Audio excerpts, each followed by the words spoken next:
Hello, and welcome to day 21 of 100 Days of Soulforce. My name is Joseph Arnold. Today I'm going to be sharing with you what playing from the heart feels like when you really get quite deeply into it as a practice. Now, what are the furthest reaches or the deepest depths of playing from the heart really feel like? What is the entelechy of playing from the heart? Uh, the entelechy, for those of you who aren't familiar with that word, it's a bit of an obscure word. Entelechy is the full flowering of a thing. So for instance, an oak tree, a mature oak tree, is the entelechy of an acorn. Yourself in your prime of life, at your best, maybe midlife somewhere. This is the entelechy of your life, the entelechy of the baby of you. And so I've been doing some videos on playing from the heart, and we're kind of dipping our toes into what playing from the heart means, listening to your inner audience member while you play. And if you haven't watched those other videos, please go ahead and do that. You'll understand what I'm talking about much better. And yeah, today I'd like to share with you three different aspects, three different kinds of experiences, which I think are really special experiences that we can have as performing artists when we listen more and more and more deeply from the heart as we play. Yeah. Yeah, okay. So again, my name is Joseph Arnold. I'm a violinist, Alexander technique teacher, and founder of the Soulforce Arts Academy. And playing from the heart is the heart of the Soulforce Arts Academy. So this is why I keep talking about it. It's so important. It's so special. It's what we want as performing artists. At the deepest levels, it's like, oh, I want to express my gifts from here. Right? And yeah, this is related to that experience of becoming a vessel for your art. Like, how do you do that? Well, that's what playing from the heart is. Becoming a vessel for your art is the entelechy of playing from the heart, where it feels like something which you, as this little ego self, aren't controlling. Something is moving through you, something beautiful is moving through you as you play. It's actually moving you when you play. So that's really the first experience that I want to talk about here. Is there are times when if you really let go, really trust your heart to help you play, to guide your playing, then you will actually feel movement impulses coming from your inner audience member, coming from your heart, moving into your arms. I'm a violinist, so that's the way I would feel it. Or if you're a dancer, it would be the rest of your body. Or if you're a vocalist, or whatever else, it would be like the impulses of those words, like the movement impulses coming from there, actually moving your body. So it no longer feels like you as like command and control up in your head are like making your body move, or even making expressivity happen. It's no longer like that. It's, yeah, this release into trust of your heart to guide your body. And when that happens, It's like the spark of life coming through. Okay, so that's experience number one, your heart actually moving your body. Number two is about a sense of depth of presence and listening. So for instance, coming back to basics of playing from the heart, what actually turns a series of sounds into real music? What turns a series of words and gestures into acting? What turns a bunch of splotches of paint on a canvas into real art? It's listening. Listening is what does it. Street sounds don't count as music because there isn't that quality of listening there. But as soon as the people on the street and the cars and on bicycles, if they were all listening to each other and listening to their own inner audience member as they were like dinging the bell, honking the horn, saying, "Forget about it," up on the street, then that would be music. Because the listening is there.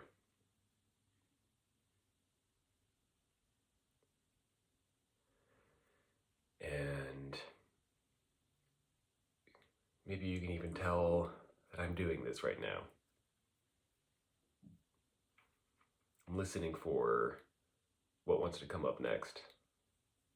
And it comes as this impulse. It comes as a surprise. I don't know what I'm going to say next. I mean, I have a general idea. But the actual words, the emotional energy,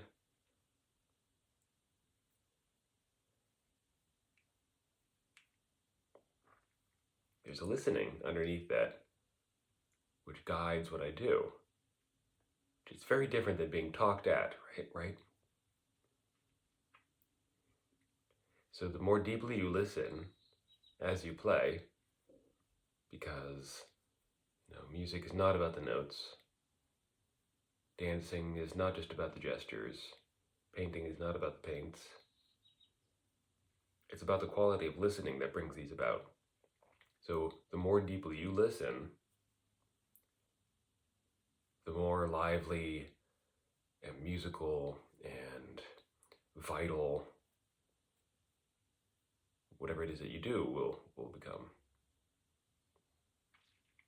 And again, I believe that artists are leaders. When you're up on stage, your quality of listening invites your audience to listen more deeply to you and to themselves.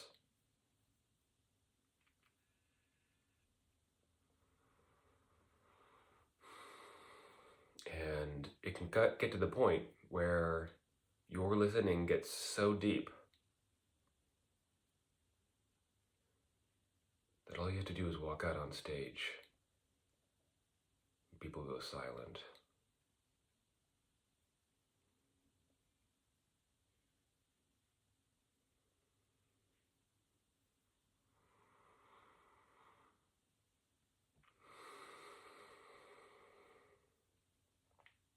Yeah.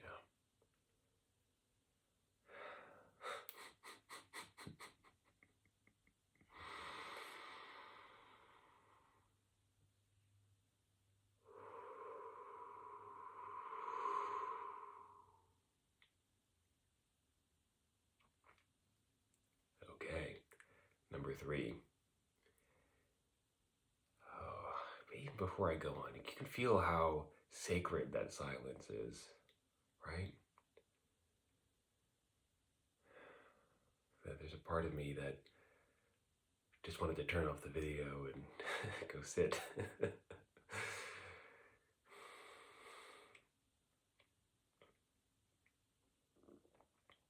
Yeah, it's the listening that makes it sacred. Just like when you walk in a cathedral, how you can tell the space, the size of the space, by just how big the silence is inside there. And that's what makes it a sacred space.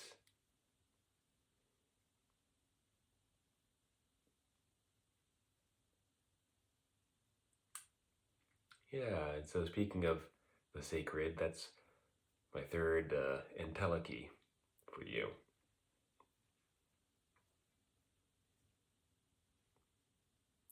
Maybe I'll share this as a story. So I was playing a show recently. Um, I play with a gypsy jazz band, the Hot Club of Philadelphia. It's really fun music. And oh, yeah, we're playing for a fun crowd, a listening crowd, and that really makes a difference, right? The crowd's listening also can lead our listening, which is very satisfying. And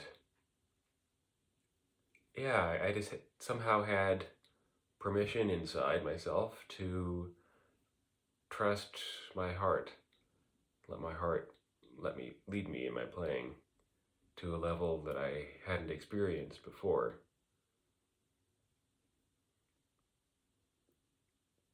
It was very much like where I first started talking.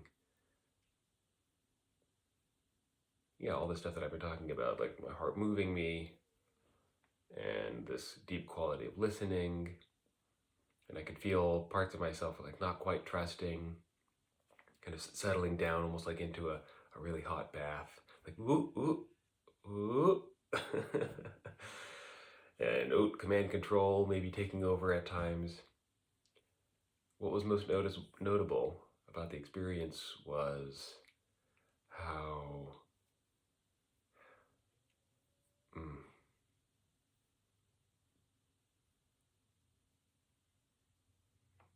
oh, I almost don't want to put it into words.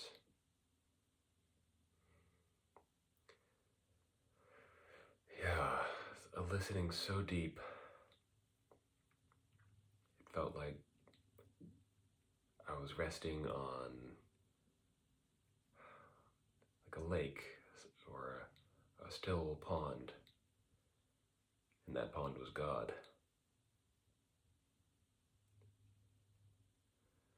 the ground of being. Whatever your relationship is with these kinds of ideas, um, yeah, see if you can be open to the experience that these ideas point to.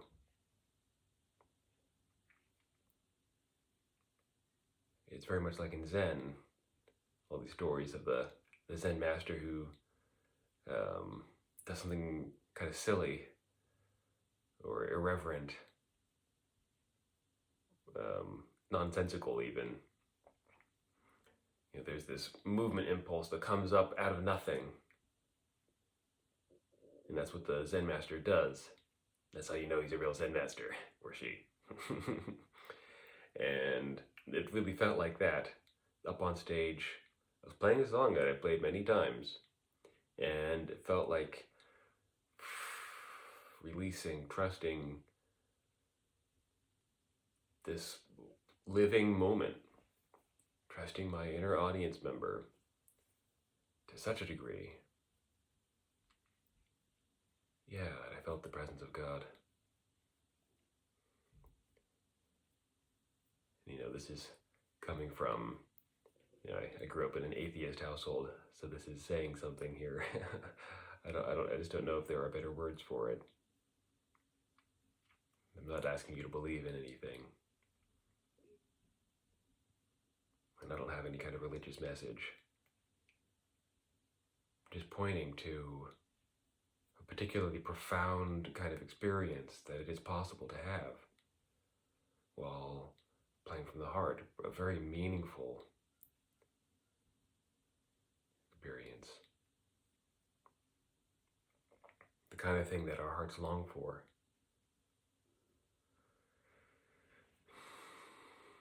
The kind of experience that we have when we say, like, we have it, we say, wow.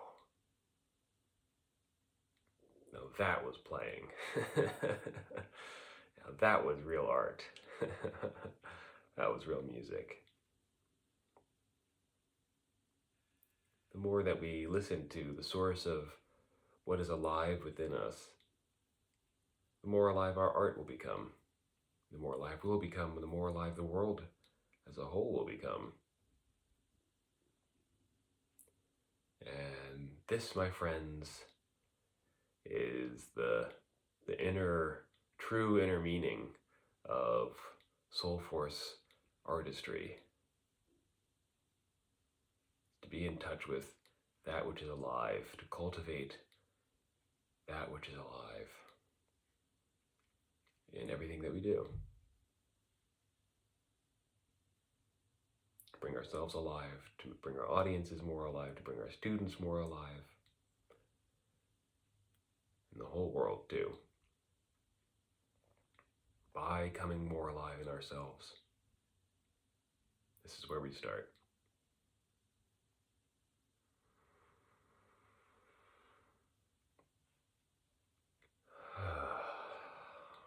Okay.